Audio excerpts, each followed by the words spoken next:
Oh, what a day! What a lovely day!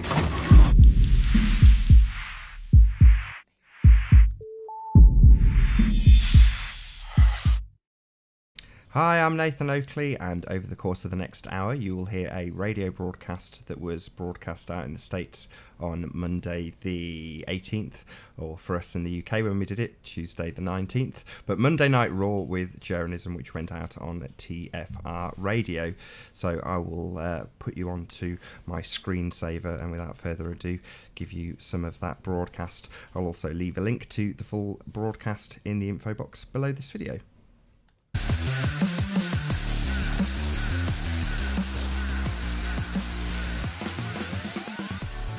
Good evening, ladies and gentlemen, boys and girls, and children of all ages. You are tuned in to your protection from deception right here at truthfrequencyradio.com. And lucky you, you are dialed in. You have the dial set correctly for the number one show on TFR on Monday nights between the hours of 6 and 9 p.m. Pacific. That's 9 to midnight Eastern. The show is Jeranism Monday Night Raw, and it starts now. I'm your host, Jaron from Jeranism, and with me, or not with me actually, with me in spirit is Missa. She is out doing some errands, but she should be back maybe for the second half of the show.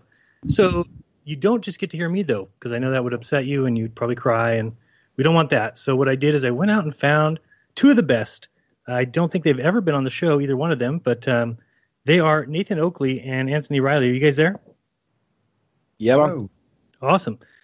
So just a quick introduction. I mean, I think, Nathan, you might have been one of my very first interviews. Nathan Oakley had his show. What was that show called again? I don't remember. That's okay back then. Huh? What was it back then? Yeah, there you go. And I know I was on that show a few times, and Nathan Oakley's been with us for the whole ride. And with him is Anthony Riley, goes as Sleeping Warrior. Anthony, why don't you tell people about you? I'm not sure I know too much either, so yeah, tell me. 37, born in the UK, live in the UK. I went through the legal system. I studied A-level law. I studied undergrad law, and then I went and did a postgrad diploma in law, and then didn't work in law. I then opened up my own small business and somehow found my way into Flat Earth, and then applied everything that I learned in terms of evidence into Flat Earth and kind of realised that, hey, there's a bit of an issue here. This is quite interesting. And somewhere along the way, I've kind of ran into Nathan, bumbled my way into Nathan, and then basically the door, everything started opening up into it. And before I knew it, I ended up realizing that we've been lied to. And here we are. Yeah. About when did you appear on the scene? Because I can't recall when I first started to see you. Well, my first baptism of fire, as I like to affectionately call it, was with Red's Rhetoric. I went into one of his hangouts. I posted a comment on one of his videos, and I had footage of my own from the International Space Station. And the way I had the picture, I couldn't orientate it in my mind how it was possible that this could possibly be the tin can floating around in space. Right. And I asked him, could he explain it? And he sent me a link. I followed it in, and basically I got put back 6 months by that first meeting with anybody on Flat Earth because he used my own evidence against me, and that was like really, it was like a real wake up moment for me. But then it put me back by 6 months, so I started to do my own research on the ISS and started to look at tall buildings near where I lived and started to do some observations of myself and started to test this nonsense that we're told of, which is that we live on a little spinning ball, and see whether or not it stood up to scrutiny. And I realised very quickly that it didn't, and that was about maybe 18 months ago, 2 years ago. And then I came onto Flat Earth with my first observation, which was like Blackpool Tower from Hoy Lake, 30 miles away, and it's flat. And I don't know, it was probably 18 months ago, 2 years ago. And then from there, it was just a case of present it. I got involved with Mick West, I got involved with Metabunk, I got involved with other people, and then it started knitting all together for me. And basically, I've never really found any evidence to explain what I could see and what we could test and what we can observe to prove that we live on a sphere. So it was about 18 months ago I came into it, and basically this is where I'm at now. Yeah, something so fundamental, something so matter of fact, taught to 6-year-olds and just in passing and no support. You would expect something like that to be just so much evidence that's overflowing. And then when you get to be this age and you go looking for it, the lack of it is evidence in and of itself, you know. So also with you is Nathan Oakley. And Nathan, you started out with the show and you were doing interviews of people. And if people don't know what you're doing now, on your channel, NathanOakley1980, I believe is the name of the channel, you are doing something very interesting that I think I kind of thought of before. And I said, no, that'll never work. And I don't know how you could ever pull it off.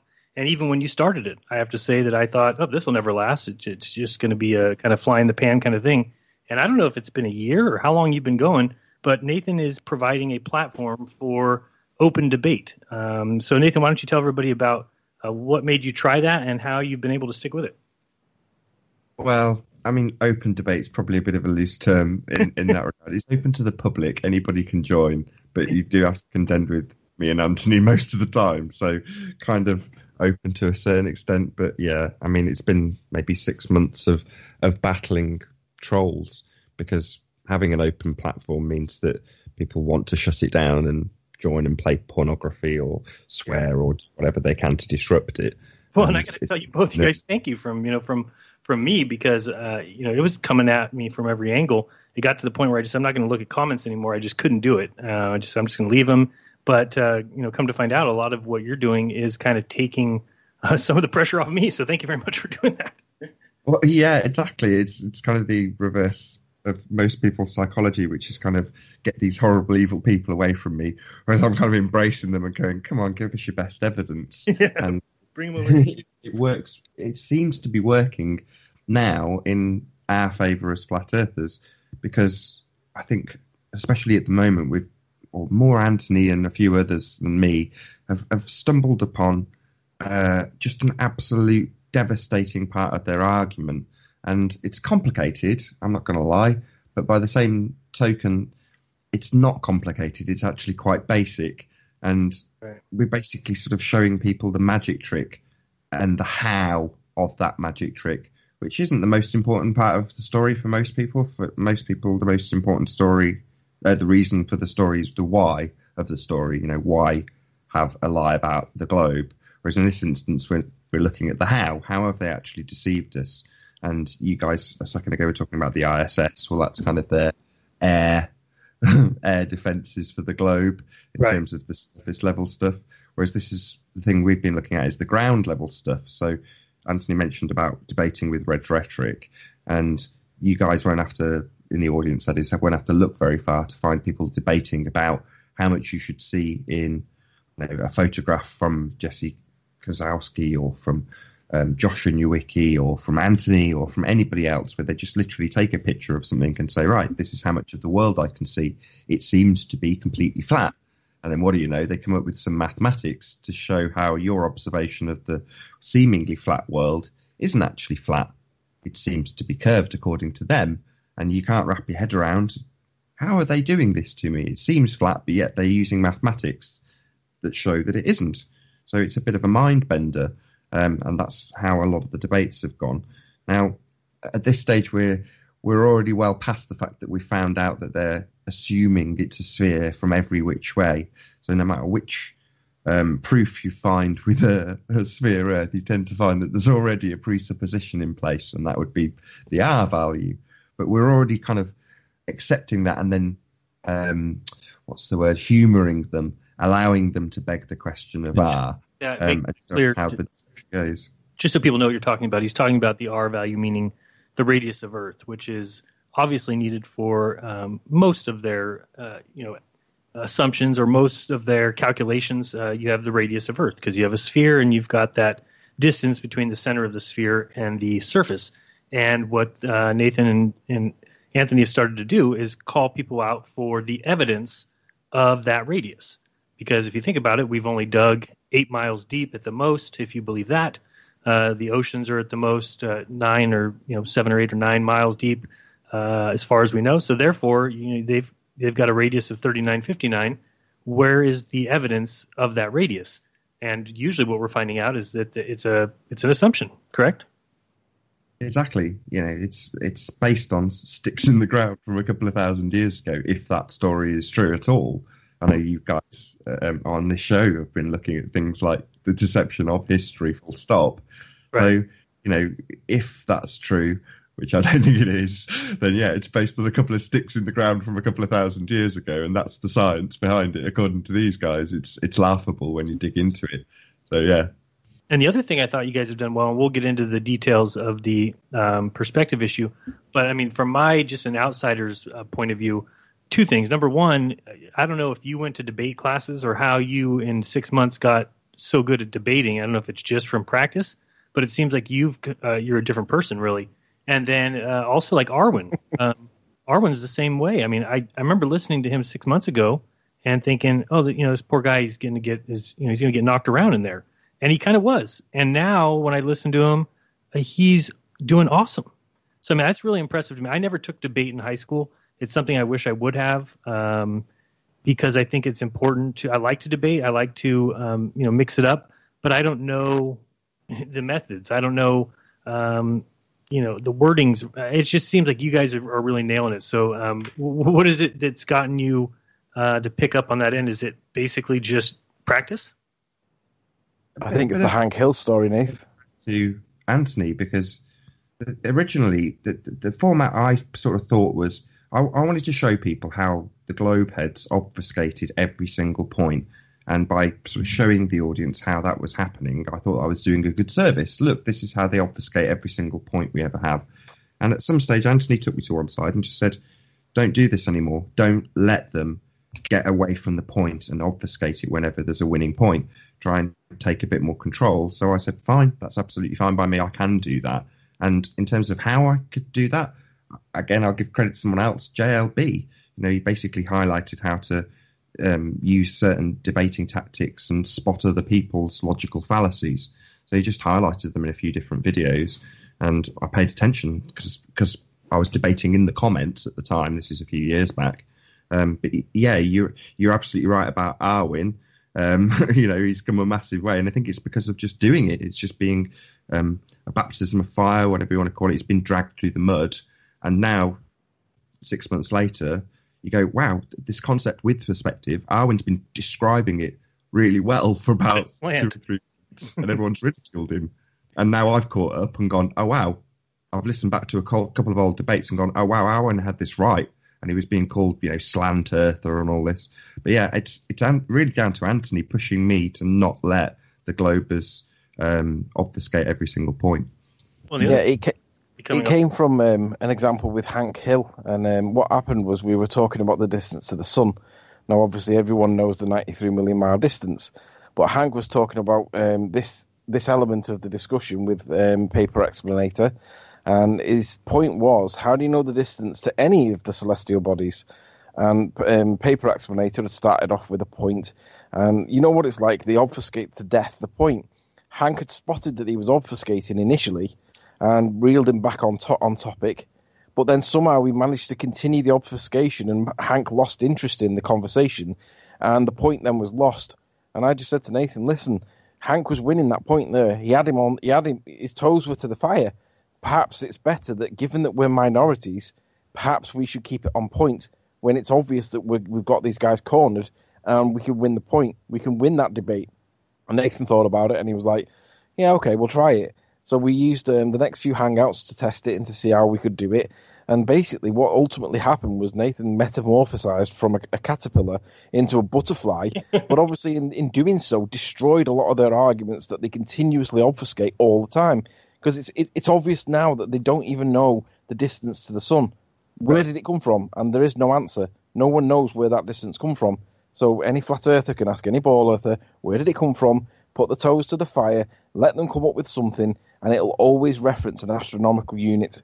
Where did that astronomical value come from of 93 million miles? And there doesn't seem to be an answer. I may be wrong, but no one seems to know where it comes from. It just seems to be an accepted truth. Yeah, it's crazy, and I think JLB did an excellent job of exposing that before. I've listened to that debate back a few times. Sorry, my microphone is breaking here, so if you're wondering what I'm doing. But the other thing that I've noticed that you've done a good job of, Nathan, is pointing out that I don't know how it's so easily done, or at least you're cornering them on it, is the fact that what their belief is a religion. And I think that in some way that you're doing it, it's making them realize it for the first time. And maybe that's just something I've noticed in the past maybe 2-3 weeks when I listen to shows, because I tend not to be able to watch videos as much. When I'm making a video, I can listen to other videos. So, debate channel is great, things like that I don't have to watch. I can just listen. And when I'm hearing, is these guys basically coming and saying something back, saying something again, and then it's kind of settling in to them. They're finally realizing, oh, well, okay, I guess it is just, I believe what men tell me. And, that's fine, because some people make that decision, and I'm not going to tell them that they're not allowed to make that decision. You're absolutely allowed, if you want to put your life, if you want to put your beliefs and your trust in a bunch of men who have basically decided which facts are going to be facts, and then put them in school books and told you to learn them. If you think that's a safe way to attack the truth, and you think that's a safe way to know the truth, then by all means go ahead. But I think people fail to realize that that's what's happening, and you guys have done a great job of really cornering that, or at least putting it to them. I think that's probably credit to John, who's known as Quantum Eraser, and he's basically highlighted that over the course of the last 3 years, we'll hear over and over again that the body of science backs the sphere Earth assertion, and it doesn't. There is no backing from science. So when I'm asking them the question, what's your scientific evidence of the R value, that's their sole presupposition. So Anthony was saying, well, where do they get the 93 million miles away? Well, that's based on R. The extrapolation from the Cavendish experiment gives you the gravitational constant, and then you get the AU value to give you the distance to the sun. But it's based on a presupposition, the radius of Earth.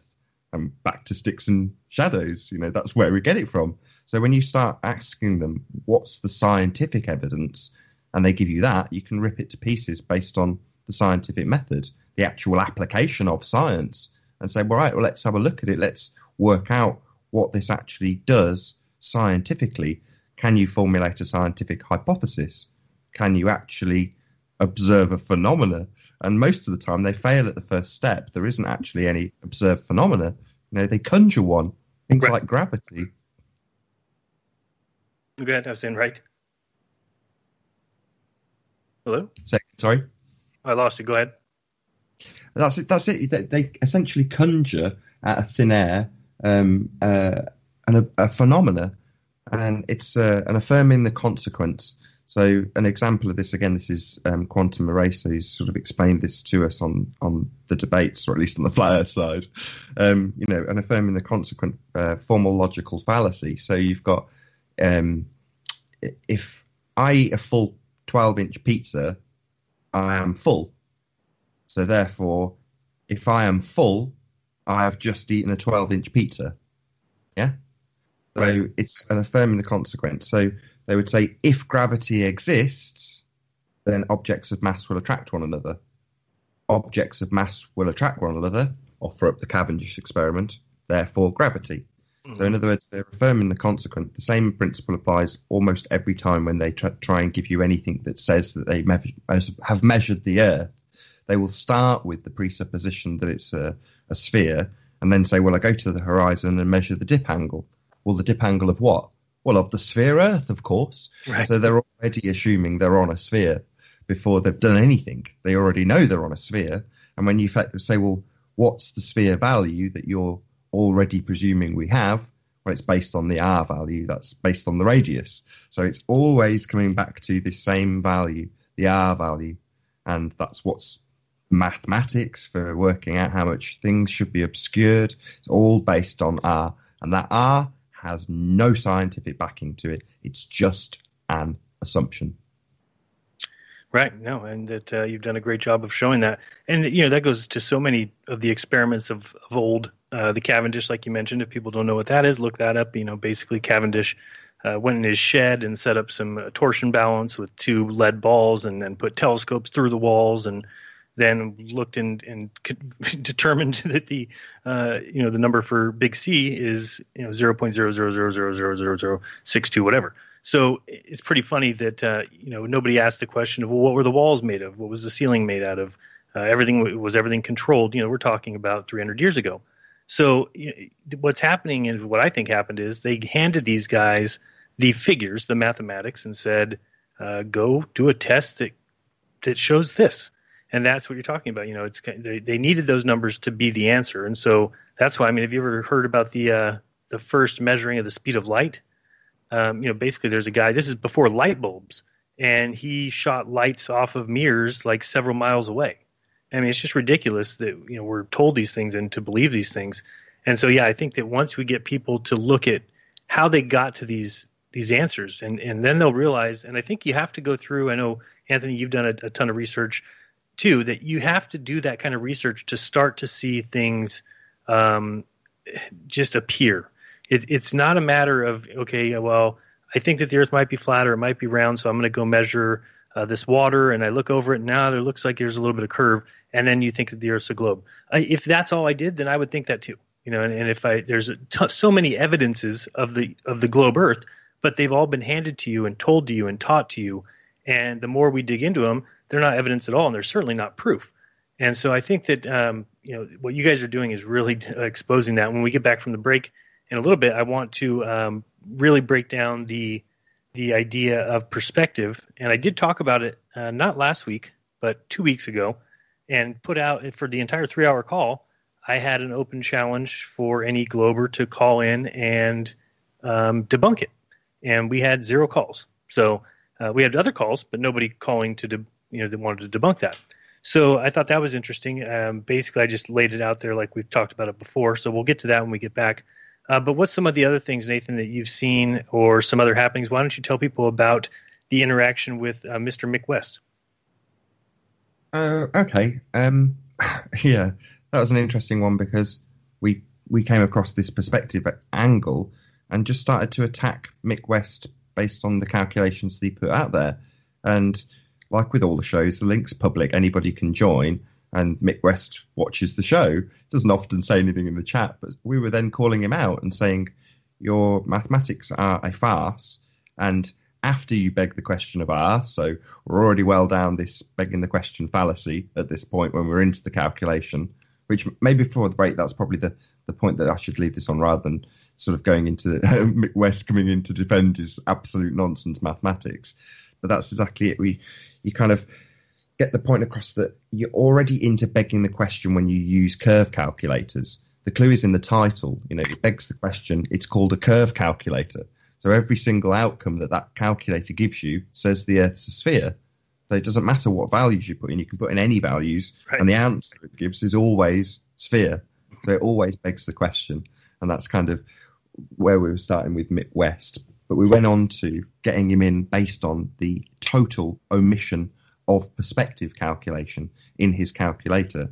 Now, he can be a little bit weaselly in this, and we've discussed this on the show, because he can claim that there's no need.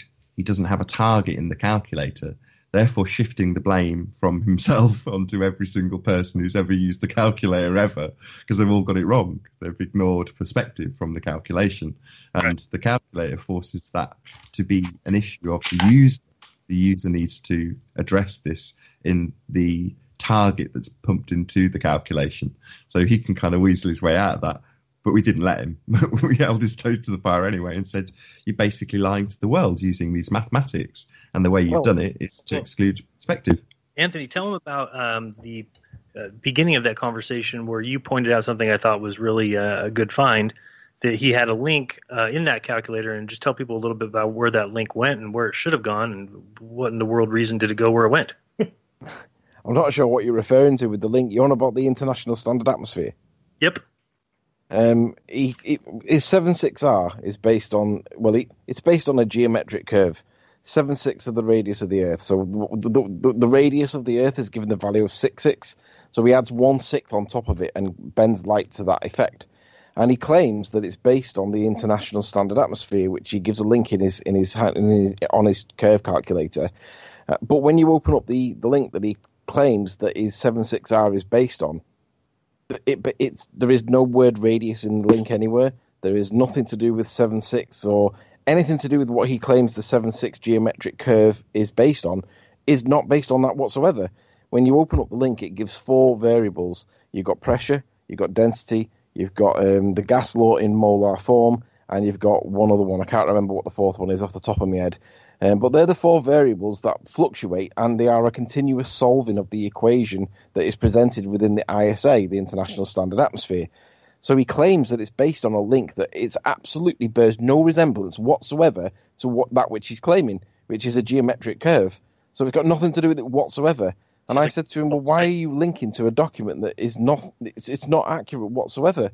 And he basically leaves it in there, and he knows that it's not referencing it whatsoever, but he leaves it in there to add it's to add a perceived credibility to the point he's making. In other words, it's a false citation. It's a fraudulent citation. It isn't referencing that which he claims it is at all. Right, because if anybody sees that link there, they're going to immediately assume, oh, okay, well, he's going to link to where that value comes from, so there's no reason to question it or no reason to follow that link. And if you did, you would see exactly what Anthony saw, which is that there's no even the word radius there. So we got a break coming up. When we get back, what we're going to do is kind of go through the idea of perspective. Like Nathan said, it is a little bit hard to understand, but on the other hand, it's so simple because it's something that we observe every single day, and there's really no arguing that fact. So we'll talk about that when we get back. Don't go anywhere. You're listening to Monday Night Raw.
TFR. My faith in destiny is all I need to prevail. Truth Frequency Radio.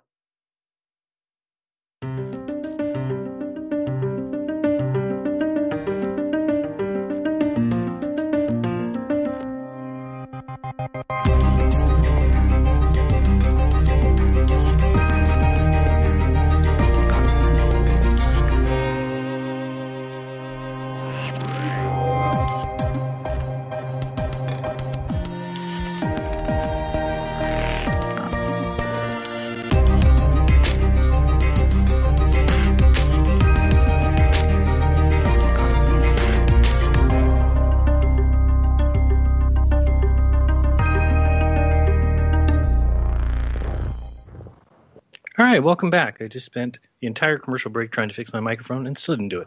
So moved my office today or moved to the other side of the room. Missa bought me a desk for $10 off Craigslist, and I had to move my microphone, and I broke it in the process, and now I can't fix it. So sucks to be me. So before we went to break, we were talking to Nathan and Anthony Riley, and one thing I also wanted to mention before we get into the perspective was, I don't get to listen to all the shows, maybe a couple a week at most. And recently somebody had wrote me an email and said, oh, did you hear yesterday's show? Jason from Awake Souls was in there calling you a fraud, all this stuff. I said, what? And he's like, oh, don't worry. Nathan had your back. I'm like, what? I got to go listen to this.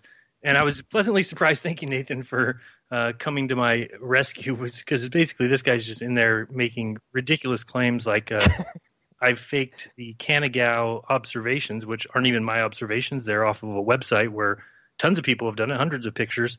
And so, I've always had problems with those guys. And, it's one of the things, and I heard you laugh at one point when he made a religious reference. But if you really think about it, you've got people like this going around saying that they believe in Jesus. They are working for God. They're working for Jesus. And then they get things like that wrong. And it makes me really think like, well, something's not right here. Because if Jesus is real and you're really doing what he wants you to do and you're working for him, then you wouldn't get something like accusing me of faking evidence wrong. It just baffles me how they also told everybody that they were going to be picked up on August 24th last year at the tribulation or whatever. So, I mean, these guys are out of their minds. But thank you, Nathan, for doing that. I appreciate that. Anytime. For evidence. Nice people. Yeah, and evidence. They just that's what they're missing. It's like bring some of that. So go ahead.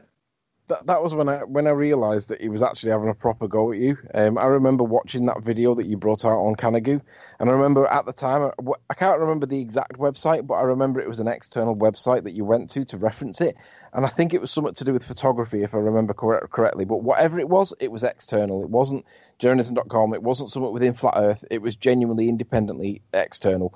And I remember watching it, and I remember thinking at the time, wherever this is great Flat Earth evidence. And when he said that you faked it and frauded it or whatever, instantly I thought that was a third-party website. I said, so that means that you've got proof that Jeran owns the website that you're claiming that he's faked it and frauded it on. And basically, his response was along the lines of, yeah, but you haven't debunked it yet. And I'm like, but you haven't proved your claim yet, moron. So he thinks that because he said it, therefore we've got to prove that it's wrong. Right. It's like, no, it's the other way around. If you say it, you've got to prove that it's true first. Right. He always says, well, nobody's ever come to our channel and debunked the things we said. And it's like, well, nobody watches that channel. So, of course, that doesn't mean that, somebody could just go have a channel with no subscribers and no views and say a bunch of things and they're all true. That's not the way it works. So, those guys are classic jokers. But have you guys seen the site Beyond Horizons? I've heard of it. I've not been to it.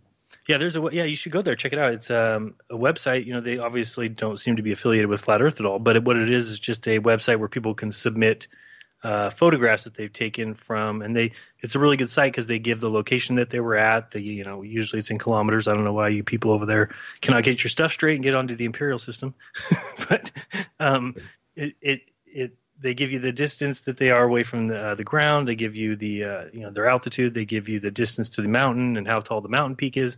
And then they show you these pictures, and some of them are just unbelievable. I mean, that site alone is proof of the Flat Earth because there's some of those observations, like Kanagawa for one, 170 miles. And even though the observer is at 1,000 feet, it's a known location because they meet there like twice a year to watch this phenomenon when the sun sets and creates a silhouette behind the entire mountain chain of Kanagawa.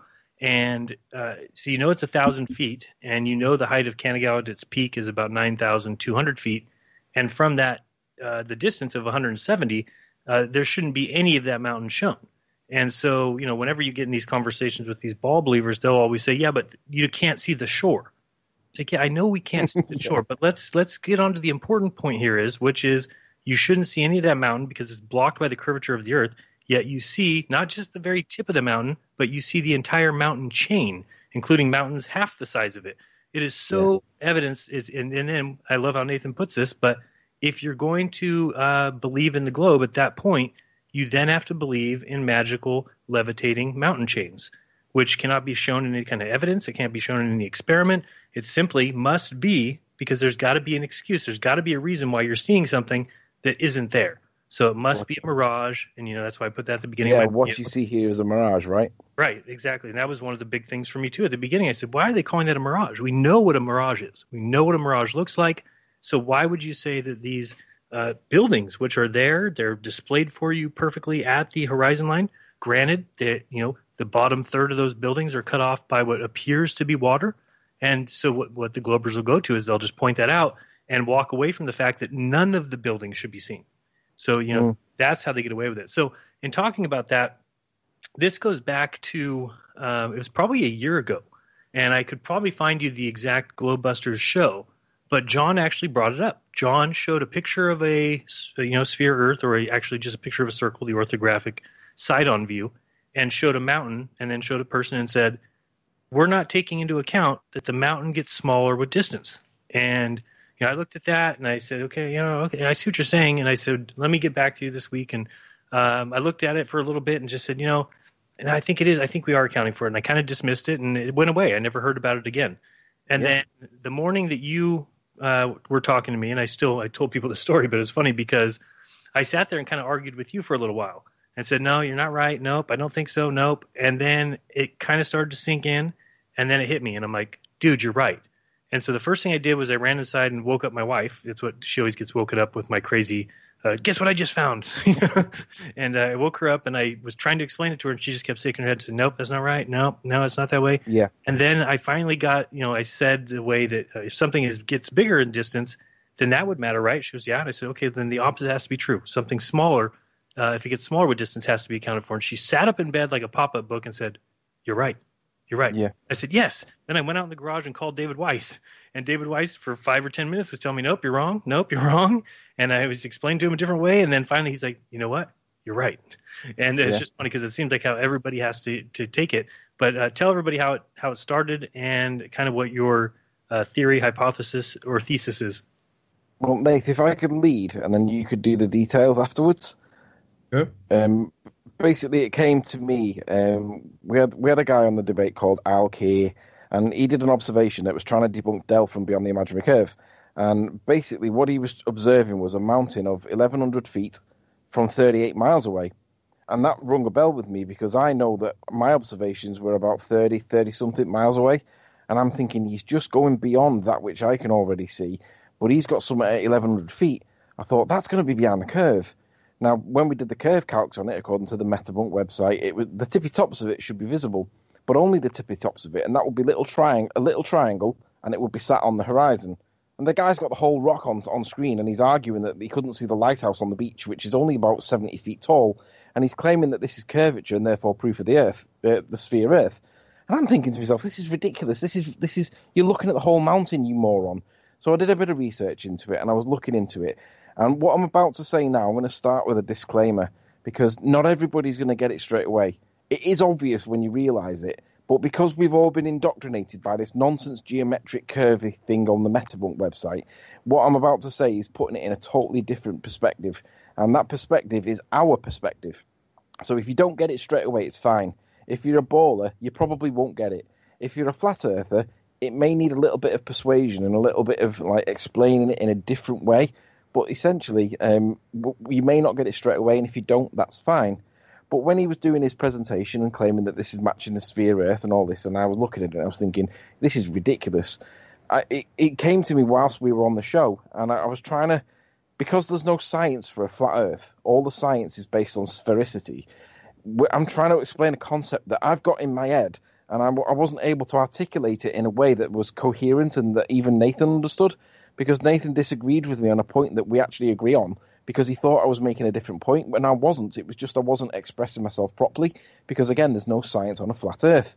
Anyway, the following day, when I'd had a chance to reconvene my thoughts, basically, my position is this. If we live on a sphere, well, I'll start with a plane. I'll do it with flat plane first, because it's easier. If we live on a flat plane, then objects will just shrink over distance. End of sentence. If we live on a sphere, things will shrink over as a result of the distance, but they will also drop behind the curve. They'll also tilt backwards a little bit, and there will also there'll be a hump that appears between you and the target. But essentially, it will shrink in distance. Now, all the ballers that I have ever seen has always applied that refracted hidden value against the actual height of the thing. So if we're looking at, for example, a mountain at 1,000 feet, right? We know the mountain is 1,000 feet tall. But the only time it's 1,000 feet is when it's touching your nose. Because the further away it gets from you, that 1,000 feet gradually gets smaller and smaller and smaller. Now, it obviously doesn't change its physical size. It's an apparent size reduction because of perspective. But none of them ever take that into account. So they always apply that refracted hidden value to the target at full height. Now, the only time it's like that is when it's touching your nose. So the distance thing, when you put it into Metabunk, should be 0. Or if you're going to put it in at 30 miles, then you've got to reduce it down according to perspective and then find out what its perceived height would be. Its apparent height, because obviously it shrinks. But none of them ever do that. But the problem is, most observations over 20, 25 miles, unless it's gargantuan, the thing that you're looking at, it's going to shrink down to such an extent that it'll drop behind the hidden value, which of course will be the curvature of the Earth, and then it would never match any of the observations that we're all producing. So I was thinking to myself, hang on a minute, this doesn't make any logical sense. So I rang a couple of flat earthers and I tried to explain it, and I ended up with Adam Meakin from Iron Realm Media. And he said, hey, have you seen Taboo Conspiracy's video? And I was like, what are you talking about? I watch all of Taboo Conspiracy's videos, and I'd missed this one because it happened whilst I was away. and it was the one. It was bizarre. It was the only one I'd missed because I watch every one he does. And I watched the video and I was like, oh my God, this guy's done it. He's done all the maths, he's done all the presentation. I don't have to do any work, just understand the point he's making. Now, then it takes me back onto my own journey, and I remember Antonio's made this point, and he was one of the first people that I ever saw making this point like 12, 18 months ago. But what Antonio didn't do was beat the drum about it. I know that Jeran gets the point. I know that Dr. Zach has made the point in the past before, and he's presented it. Taboo Conspiracy's now done it. But what we've not done is, because Flat Earth's generally quite disunited, none of us have collectively beat the drum about it. But I realise that we've all kind of got to this point somehow or another along the way. So basically, when I realised that Taboo had already done the video, and all I did was watch through the video, I spoke to him, and he said, look, there was a challenge on it. This was the basis. So with consideration of the criticism that he got, I watched the video, and I watched it a second time. It was only 8 minutes. And it dawned on me that this is exactly my point, but I'm not the only one that's made it. Taboo's done it. I remember Antonio specifically mentioning this in the past. Dr. Zach's done it, and probably others have done it.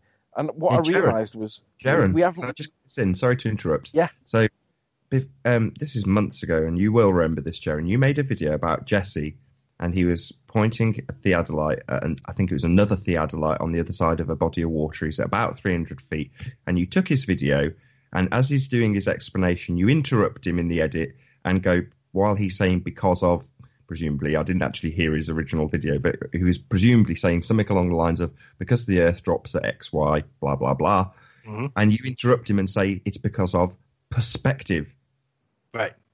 Yeah, because what they're doing is they're measuring from the observer's point of view, and I kind of figured out, I even got him to admit it on a little show we did, a non sequitur show, him and I said, so that if you're looking off into the distance, you're looking through more and more atmosphere, right? And he said, yes. And I said, okay, well, if light's traveling through more and more atmosphere, is it going to slow down? Which way is it going to bend? He said, it's going to bend down. Like, okay, well, do things get smaller in the distance? He said, yes. And I said, okay, so then when you measure things in the distance and they're lower than you expect them, why have you not looked into the fact that it could be either perspective or atmospheric effects? You've just jumped straight to curvature. So yeah, I pointed out that exactly that. Now I think that the idea of things then being measured by the curve calculator based on that new apparent height, that's kind of new to me. I mean, John mentioned it, but I couldn't quite grasp it until, like I said, it took me thinking about it and saying, if we lived in a world, which is impossible, I'm just saying, if we lived in a world where things got bigger with distance, which seems crazy, but let's just pretend we live there, and something was going to be blocked by a hill of water or whatever, the globe Earth, and it's 100 feet tall. And then somebody said, well, Jaron, will this be blocked by the curve of the Earth? And I knew that things got bigger. Well, I would have to know how much bigger does that item get? Because if it doubles in size, maybe I would see it over the hill if I wouldn't have normally seen it. So once I realized that, I said, well, if things got bigger, it would definitely make a difference as to whether or not we can see them in the distance. So if things get smaller, then it makes a difference, and you have to account for it. And that was all it took to kind of convince myself. So ultimately, if you think back to the main concept, which is the hidden height, the refracted hidden height on metabunk is always applied to the actual, or the not the actual. It's the, what's the word that we're using tonight, Nath? It's the the absolute height of the target that you're looking at. So if it's a mountain at 1,000 feet, they'll apply it against that 1,000 feet. If you remember that in this context, right, that's what we're trying to show why this is wrong. I said to Nathan, look, Nathan, this is making sense to me, but I can't get my words out because I don't quite know how to word it best. So we spoke about it, and he slept on it, and we basically thought about it, and ultimately we were like, it is right, but they're never going to accept it because this is so against the grain for their model. Nobody ever talks about it, and we didn't know how best to argue it. But ultimately, I'll pass to Nathan now with just the word orthographic, and then if Nathan takes over from the orthographic point. Well, yeah, the how they've done it is relatively simple to explain. So whenever somebody shows you a curve calculator, they will always be showing you the observation side on. And so you can understand that, I mean, you will see the side of the head of the observer taking the photograph. So you see a side profile of both the target you are taking the picture of and comparing to this calculator, and the actual observation being made, i.e. the person with the camera in their hand and the side of their head. And by doing so, you retain the absolute values. And this isn't something that we can kind of rest on our laurels now. We've had confessions from several people, including Mick West himself, who formed the calculator. He formed a calculator. They're all basically the same, and they're all derived from the same standard model of Earth, something else Mick West confessed to. But ultimately speaking, that's what they do. They are performing what we would call an orthographic function. In other words, it excludes perspective by their own admission. So they are happy to admit that these calculations are, in their terminology, not performing a viewing function, which means it is not comparable to a camera or a video recorder of any description or your eyes, because your eyes do take into account perspective. And they can't take into account perspective because that's how the magic trick works. We don't have a curve to Earth's surface. It doesn't exist. It is flat. So I don't know how your audience goes in terms of globers that might be listening to, but if you were unaware of this, tough luck. You don't have to like it. The Earth is actually flat. And that's a big problem if you've got to tell people that you're living on a sphere flying through space. So you have to engineer in this curve at ground level. Well, how they have engineered in the curve is to simply exclude this fact that objects in the distance do get smaller to your perception. And your perception, how this is quantifiable, is an angular size reduction. And the way you would acquire an angle to anything you view in the distance is to take a line to both top and bottom of that target, and that would give you an angle. Whereas what they do in the calculation is take a single line from observer to target. So they're saying this is the line of sight. Well, no, the line of sight is something that is all-encompassing. And when you are in first person, as you always are, you can't get away from first person. You can't get away from perspective. And when you take a picture of something, it will have, as you view the picture you have taken, converging lines coming from each corner, the top two corners down to the center and the bottom two corners up to the center. And those lines are converging at the midpoint. That is, in essence, what perspective is. But that effect of having two lines coming to a midpoint, obviously getting smaller for everything you see closer to that midpoint as it goes into the distance, that converging point requires two lines on anything in the frame of that picture to measure its angle. And that's how they exclude it. They draw a single line and demonstrate it. So it's easy to spot because you can see the actual observation taking place when they show it inside elevation. Now, I thought they'd have got around this quicker, and maybe I'm giving them tips here, but I thought what they would do is just get around it by putting it into first-person orthographic. So show the person taking the picture from their eyes, but still ignore perspective. So you can do an orthographic view from the eye of the observer. You know, Chris can do it, Chris Monk, who's been helping us with the modelling of this. Big shout out to Chris Monk. But he has been showing us that you can have an orthographic view from the eye of the observer. It just excludes perspective. And that's in essence what the magic trick does. The way you get curve on the ground without there being a curve is taking the fact that objects get smaller in the distance and completely excluding it from the maths and calling that effect of the inverse square law in action when you look at something and just calling it a curve. It isn't. What you've done is you've completely exposed the entire practice of geodetic surveying, because geodetic surveying is that this is the problem with it, is that they're looking through a theodolite, which is a leveled telescope at the observer's point of view. And then they're looking for items in the distance and how much they've dropped, but they're not dropping due to the curvature of the Earth. And that's, this is the whole thing with the Bedford level experiment. This is the same idea that keeps getting stuck here, is because the Bedford level experiment, they basically measured those flags across the 6 miles and saw that they dropped below the level telescope that was viewing them. So they, the globe went off and celebrated the win, and it took Samuel Rowbotham to come back and said no. He said, if you want to see whether the Earth is flat or not, what you have to do is actually angle the telescope slightly down. Now, a lot of people are going to jump to that and say, what do you mean? Why would you, if it's flat, then it needs to be leveled telescope. But that's not true, because from that perspective, the telescope needs to be leveled down to where it's pointing and its crosshairs hit the first two flags. And then they will go evenly the rest of the way with the flags as they get smaller off into the distance. And that's proof that the Earth is flat, because there is no flag that would drop below that perspective line that you're looking at from the telescope. So, I mean, of course. Yeah. But of course, we have to take that with a bit of caution, because if you remember what the evidence was for that assertion, it was based on illustrations that were drawn and verified by the judge at the time, who was probably a Mason, definitely a ball earther. But the evidence to support the position for the Bedford level experiment wasn't photographic, it was illustrative, and it was certified by the judge. But the problem with that is it true, right? How good is an illustration that's certified by a judge who may or may not have been a baller? So, although the point we're making is true, let's just apply caution to it, because we can't prove it.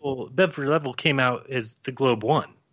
So, I mean, what I'm saying is that it was incorrectly applied, and Samuel Rowbotham came and said, this is how you've incorrectly looked at that. Yeah, and you're right. It was based on drawings shown to a judge, and the judge said, based on these drawings, here's the findings. But really what it came down to is that if you take a leveled telescope and you point it off into the distance and things start falling away, for instance, look at it this way. If you put a telescope on top of a telephone pole, you're looking at a long street with a bunch of telephone poles running down the side of it, and you climb up to the top of the telephone pole next to you, put a telescope leveled right on top of it.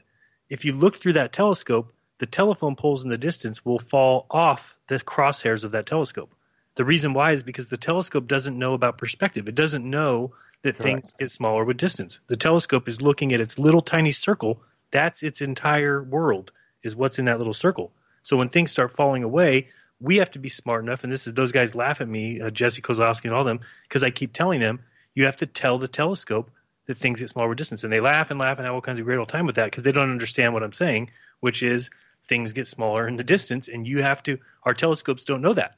And it makes a difference, because we're taking that observer's point of view. If we want to measure the Earth from a surveyor's point of view elsewise, then I wouldn't say that. For instance, if you're going to measure right to left, right, I'm going to see how much drop this guy is on the left versus this guy on the right. But they don't take that measurement. They take the measurement from the observer, just like what Nathan said. They're taking perspective and calling it curvature. Yeah. We got time before the break to give a shout out to someone else who illustrated this, and how long we've got before the break. And if you guys want to stay for just a few minutes after, let's see, we only have 2 more minutes. What else did you want to get out? Go try it. Well, I can probably get it into 2 minutes. So Ranty did a beautiful visual demonstration of this by having the x-axis and y-axis, if I've got that right, turbines going into the distance, and then having the 90-degree adjacent view showing them flat as a pancake, which is how they're built. But then when you see them at distance, you can literally see perfectly perspective in action as they fall away without any curve. You can draw a straight line through it. So Ranty has done this. I've stuck it up as well on one of the channels. I think it was, I can't remember the debate number, maybe 177. But he shows wind turbines going into the distance, falling away exactly in line with perspective. And when you see them inside profile, they are perfectly flat. In other words, there is no x-axis curvature. And what they claim is curvature, you can see inside profile is flat, but still goes in line with perspective when you look down the line of these turbines, one after the other going into the distance. And that's Ranty Flat Earth. And can you guys tell people where they can find you so that they can, stay? No, I was going to use your line and I forgot it. There, so they can stay up to date with the Flat Earth debate. Yeah. Yeah, NathanOakley1980 is my channel if you want to keep up to date with the Flat Earth debate, and Sleep Warrior, it's Anthony's channel. All right, thanks guys. Appreciate the interview. Appreciate you guys. Thanks.